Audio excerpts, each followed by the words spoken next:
It's got thick armor, but the gun sucks. It's got no speed. It's so slow.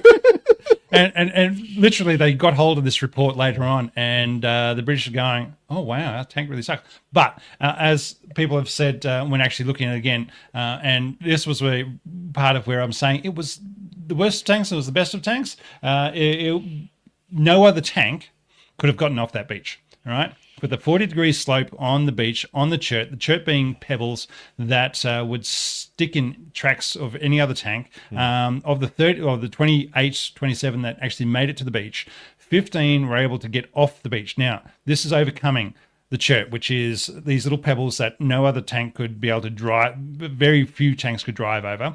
A 40-degree slope on the beach, which again, very few tanks, if any, would be able to actually drive up, and then hitting a seawall.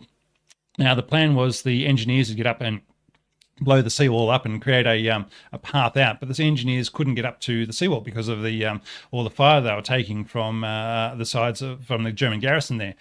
15 Churchills got up to the seawall and just said, it's just a bit of a slope. Drove up the seawall, which again no other tank could have achieved of getting up that, and then. Once they were into the town, they got stopped by the tank traps that were built, that were scattered around the town. But because the engineers were still stuck on the beach, they had nobody who could blow up the tank traps in order to be able to let them run around and go crazy in the town. However, from that, and they were getting shot at by artillery, anti-tank. There were no other tanks facing them, but there was a lot of anti-tank and artillery firing upon them. Those 15 tanks that made it into the town then retreated back onto the beach, and at the end, and basically had to get abandoned. But when they were examined, there were only 2 penetrating hits on those 27 tanks.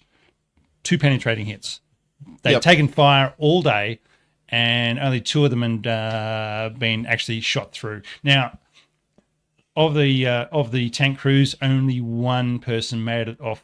Back to England from the attack. So all the rest were either captured or killed as they left their tanks.